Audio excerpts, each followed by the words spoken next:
Capitol Report is a production of Senate Media Services.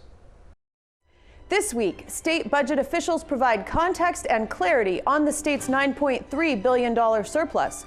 Nurse licensure across state lines passes the Senate, and emotional testimony prompts expanding research into ALS. Stay tuned for this and more on this week's Capitol Report.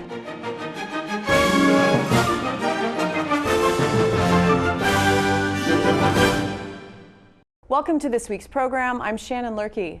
The February budget and economic forecast has projected a surplus for the fiscal year ending June of next year of nearly $9.3 billion, an improvement of $1.5 billion since the last forecast in November. Jim Schowalter is the commissioner of the state's budget agency, and he joins me to talk about what this means. Thanks for being here. Thanks, Jen. Thanks for inviting me. At the budget presentation, you talked about how February forecasts in the past have been fairly simple affairs. You said a light update from the November forecast, but not so much these last few years.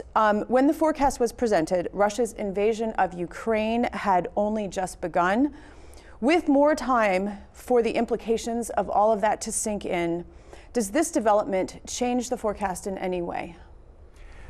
Yes and no. I think one of the things that I tried to get through with that comment was that, there's a technical aspect to the forecast, which in years past, not the last couple of years, but in years past, you just look at Christmas sales, you'd look at end of the calendar year activity, you'd update the November forecast, and the legislature would have a good number to budget from. And what's happening is we've seen over the last couple of years, just constant changes, significant learning. And that doesn't stop on February 28th when we release the forecast. We're going to keep on learning about new things, be more optimistic, more pessimistic, almost on a daily basis. Challenge, of course, is, the legislature can't budget upon that roller coaster. The governor can't govern on that roller coaster, so we have a snapshot based upon that day. How do I feel right now? I feel about like I did on forecast day. There are some big questions out there. We're going to see how they go, and it'll probably take months, if not years, before we really know how they're going to work out. So in a sense, this forecast is a blueprint for the state to do its business, and as more information becomes available, then we incorporate new information. That's right.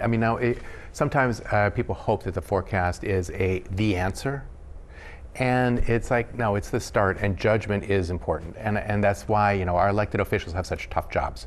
They have to use that judgment to assess where we're at, what kind of risks they're willing to take, use their insight, and use the information that we're giving them. The last time European governments faced this level of peril was World War II, and that is before most of us were alive. You studied economics and history at Macalester. You have extensive experience as a budget officer, both in the state of Minnesota and for the federal government. What could this conflict mean for Minnesota's economy from sort of a broader perspective? This is an unusual question, and thank you for asking it. I think that's part of what we're going to be learning about. When the country's at war, or when there's a war in the world, sometimes we recognize it, and sometimes we feel isolated. There have been wars going on across the globe for decades.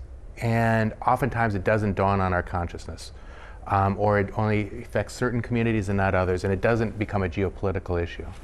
I'm not sure that's right from just a human standpoint, but certainly the Ukraine and the invasion of Ukraine is one of those things that you can see all the dominoes, you can see all the possible impacts. So what does that mean as a Minnesotan? I think it means that we live in an interconnected world. We used to as well, but it's all the more so, and we can sort of see it more easily from Europe. We can see it more easily from some of the commerce and other issues. And we're going to be reminded that how we work together is important, that as much as individual action is important, it is the community and the community response that's been a bedrock in American history, and I think is going to be really important for how we respond going forward. You said that the projected budget surplus is largely a one-time phenomenon. What has caused the state's coffers to become so full, and why is it just a one-time deal?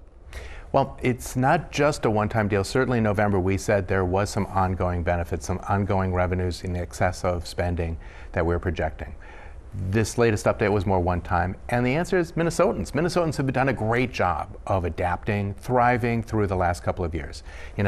We had all appropriate worries 2 years ago, literally 2 years ago, when we started understanding that, what COVID was potentially could do, what it could do to our economy, it could do to our healthcare system, what it could do to individuals.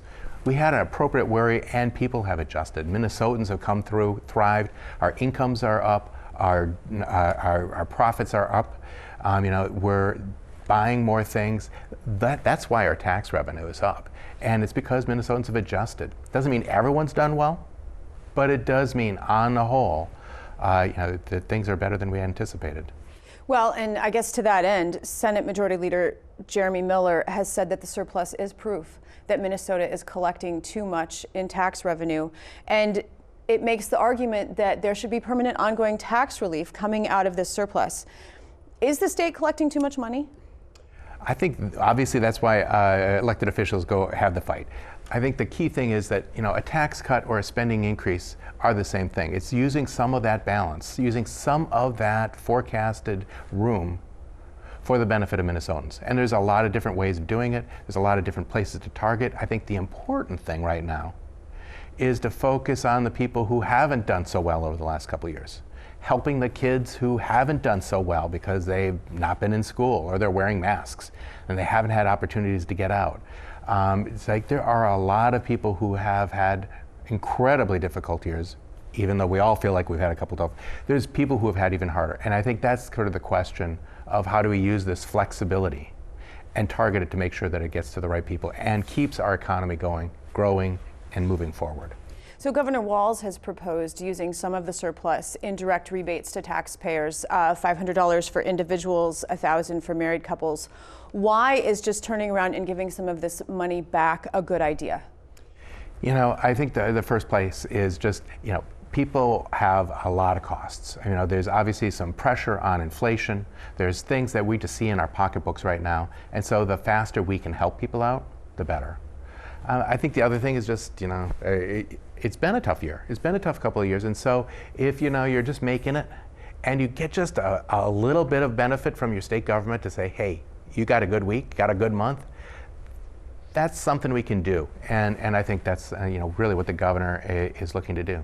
Well, potentially helps with the cost of inflation, which is my next question, because everybody's talking about inflation. Inflation is the big unknown. We don't know how much it will increase, whether it can be mitigated in any way. And it does affect every person's life, including state budgets. So, is the state in good shape to weather this storm or any other storms yet to appear on the horizon? It sure is. And I wouldn't have anticipated that a year and a half ago. When I started, we were in desperate position. We were right at the outset of COVID. We'd done a May update, and the state was looking at potential deficits, potentially draining the budget reserve, structural imbalances. Where are we at today? Our budget reserve is at a high point. We've got forecasted budget surpluses over the next 4 years. And our economy is going strong. So how do we go forward? Yeah, we will have to deal with inflation. It's about the choices, about whether we recognize it, whether we allow for it, and how do we make sure that we get the goods and services and the results that Minnesotans deserve. Commissioner of Minnesota Management and Budget, Jim Schowalter, thank you. Thank you.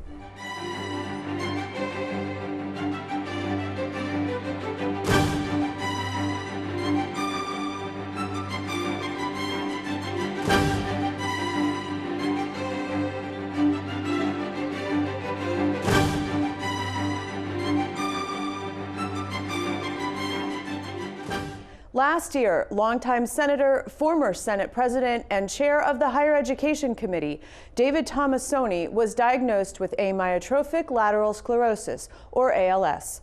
The committee heard testimony this week on a bill that would provide greater funding for research into the disease. I started out with the ALS Association because I knew nothing about it, and my father had been diagnosed with the disease. So started out having a golf tournament, trying to raise money for ALS. And at the time when my father was diagnosed back in 1981, he passed away in 1982. I think there was 6 people at the University of Minnesota in his support group, and that's all they had. There was no doctors. We know ALS is a progressive disease. We know that it affects nerve cells in the brain and the spinal cord. We know that it ultimately will rob individuals of their ability to walk, talk, and eventually breathe. You heard from Senator Bach, 2 people are diagnosed every week and 2 people pass away every week from this disease. These are hard numbers to hear. We know 90% of those diagnosed have no known reasons. This is why we need this bill. We also know veterans are twice as likely to be diagnosed with ALS. Again, for reasons that are unknown, because we don't have the research that's been put into it to figure it out. Minnesotans invented water skis and rollerblades and Post-it notes and sandpaper. And we made a significant contribution to the health of the world with Minnesota's medical device industry, with things like pacemakers and defibrillators. Wouldn't it be amazing if Minnesota became the place we fund a cure for this disease? Wouldn't we all be proud? And it really starts here, right, with Senator Tomassoni's courage, because I will never forget the day. And David had been, last session, David had been doctoring on Fridays because he was having trouble with his left hand. And I remember him telling me I have to lift my hand up to shave and I can't fold my collar down. And we kind of joked a little bit. Geez, this getting old is tough. And so every Friday when he'd go home, he'd go to the doctor, and it was weeks and weeks. And Monday morning, I'd ask him, did you find anything out? And I will never forget the day when I walked across the suite into his office and I said, well, what did you find out Friday? It was last June. And he said, Tom, I've got ALS. And he said something I'll never forget. He said, I'm not afraid of dying. He said, I'm afraid of what I have to go through to get there. So this bill, I hope, leads to the research that somewhere down the road, the next person that gets diagnosed isn't told there's nothing we can do, but is told that there's some hope. And I can't remember ever testifying on a bill more about hope than this. And my heart goes out to Senator Tomassoni for what he's going through.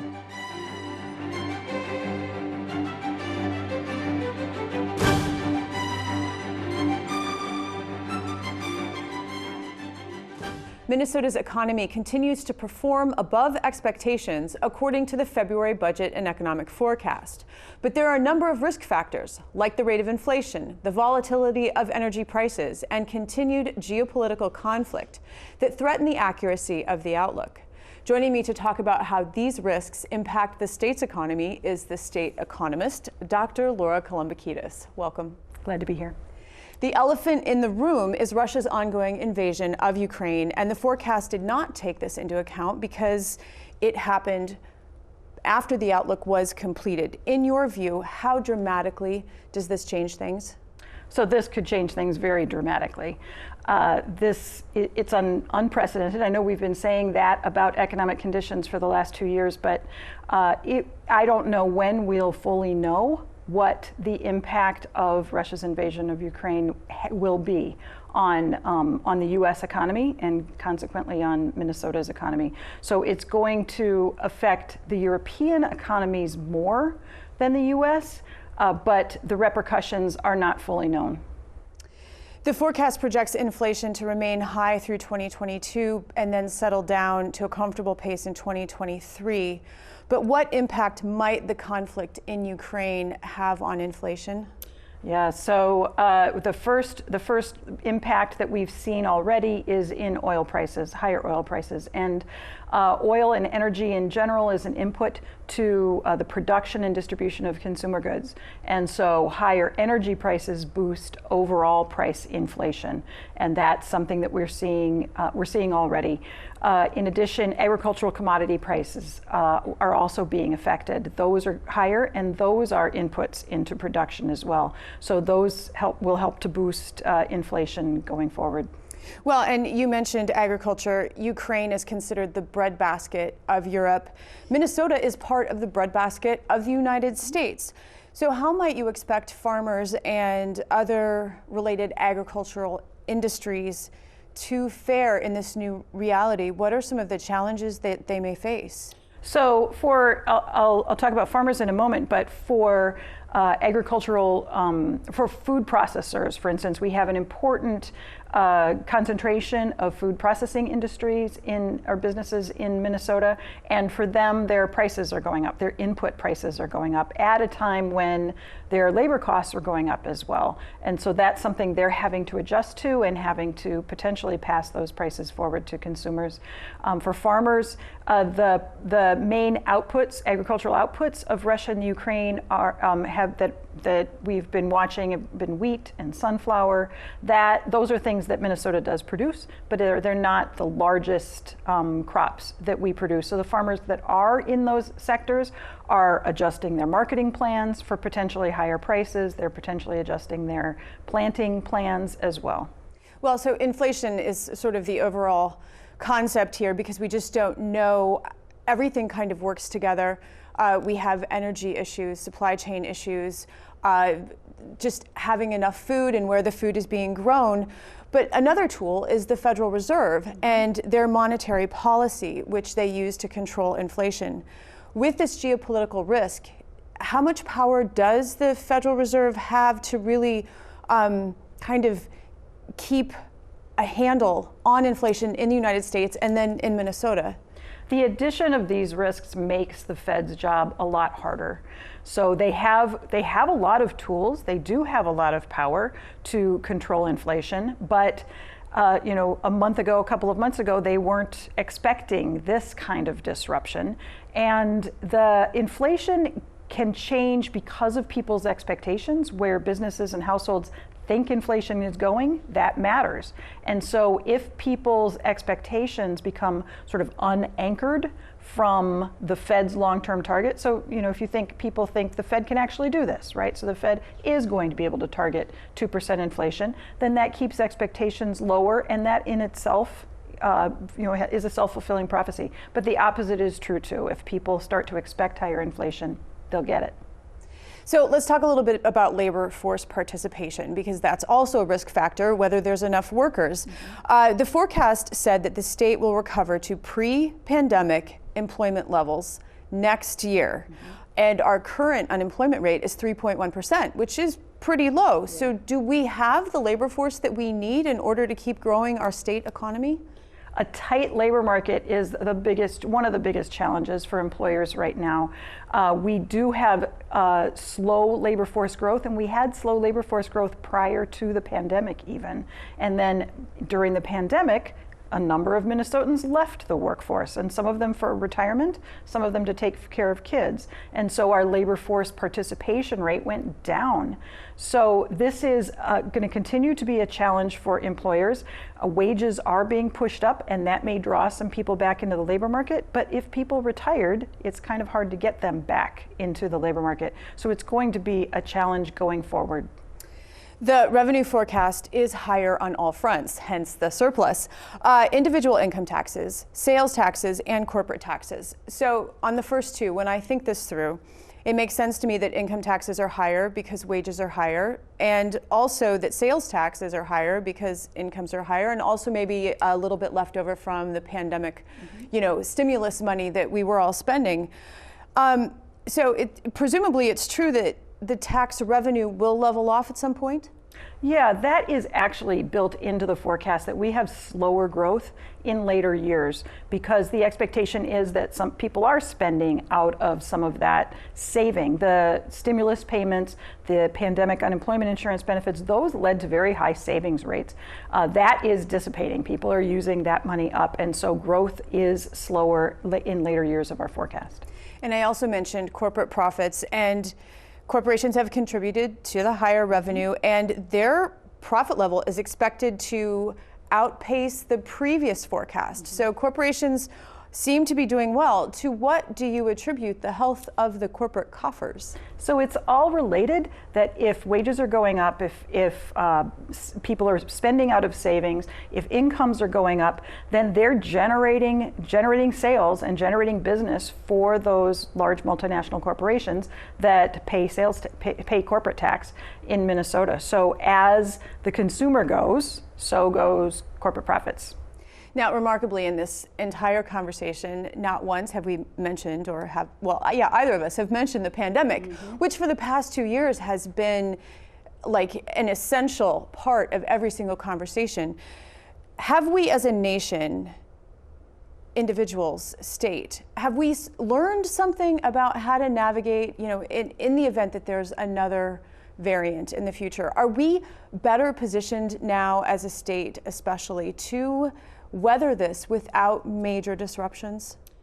I think so. Now, I'm not in the business of predicting what the next variant is, and I'm not an epidemiologist, but it does seem that we have built, both the public sector and the private sector and households have built tools and plans and procedures for what to do when the next variant occurs. And hopefully it will be less disruptive, and we have learned how to manage our businesses and manage our jobs under those difficult circumstances. Dr. Laura Kalambokidis, thank you. My pleasure.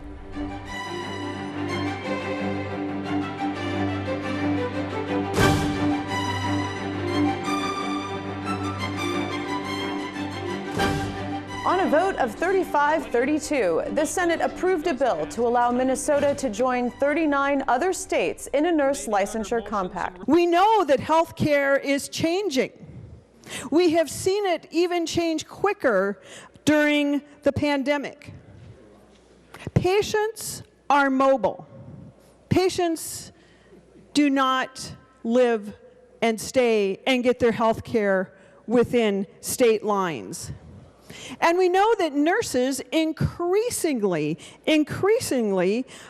provide care through telehealth, and they should not be limited by state lines either. Entering the compact will not solve that problem. We will not have more nurses necessarily coming to Minnesota. The regulatory framework that we have here in Minnesota already works. It has worked for more than 100 years.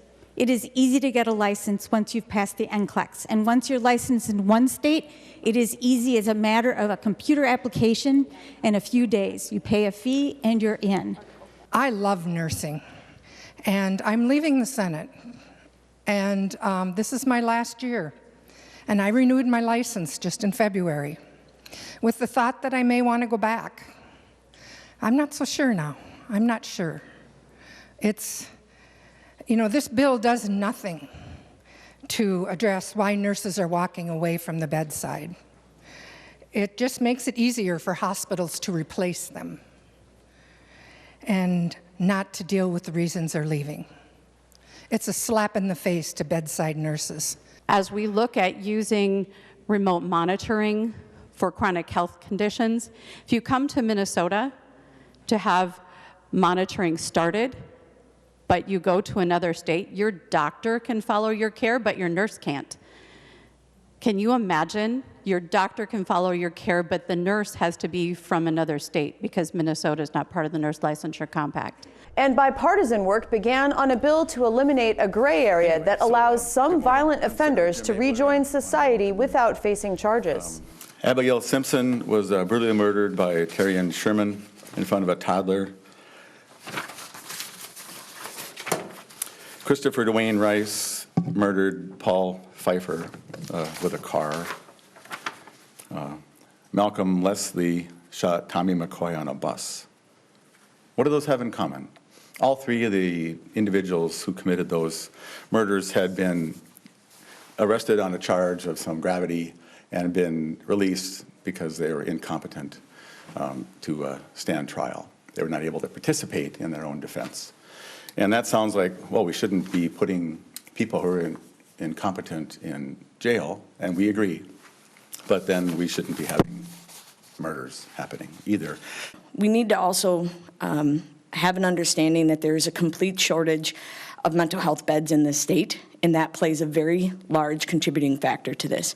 And these circumstances are referred to as gap cases. The current system is a combination of a criminal rule, which lacks statutory authority, and the Minnesota Treatment and Commitment Act, which is designed to support individuals with mental illness. This has resulted in the dismissal of criminal proceedings upon a finding of incompetence without providing services to the individual to help restore them to competence. And very frequently, this has resulted in individuals committing further crimes. The proposed legislation is designed to eliminate gap cases by establishing a direct transition or placement from criminal court into a treatment program or services to restore competence. This clarifies the criminal court has the jurisdiction and authority for placement, which eliminates miscommunication and confusion between those two systems, the criminal justice system and the mental health treatment system. Some juveniles are still committing serious crimes, as we have seen with so many of the recent carjacking cases.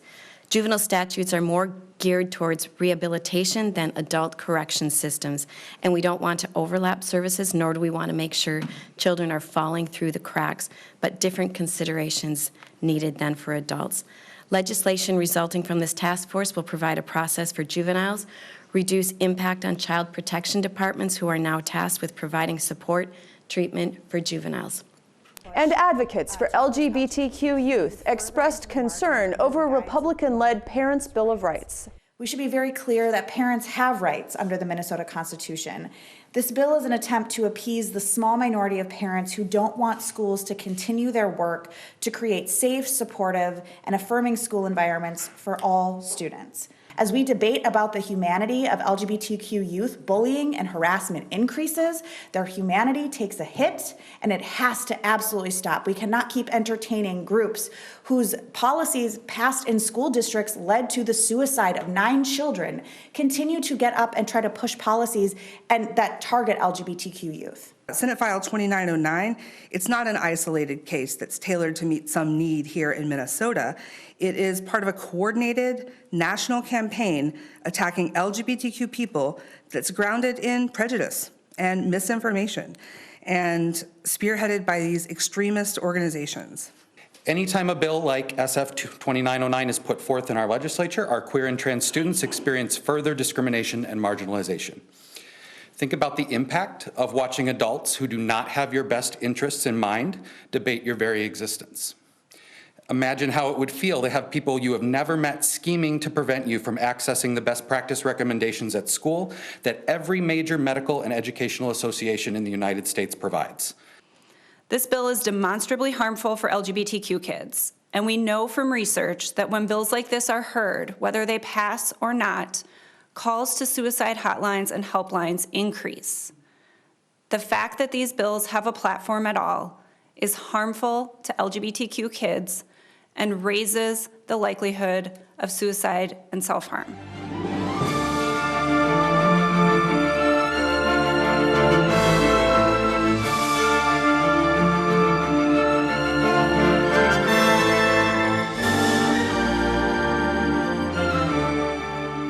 Join us again next week as we delve into more topics affecting Minnesotans. I'm Shannon Loehrke, and on behalf of all of us at Senate Media Services, thanks for watching.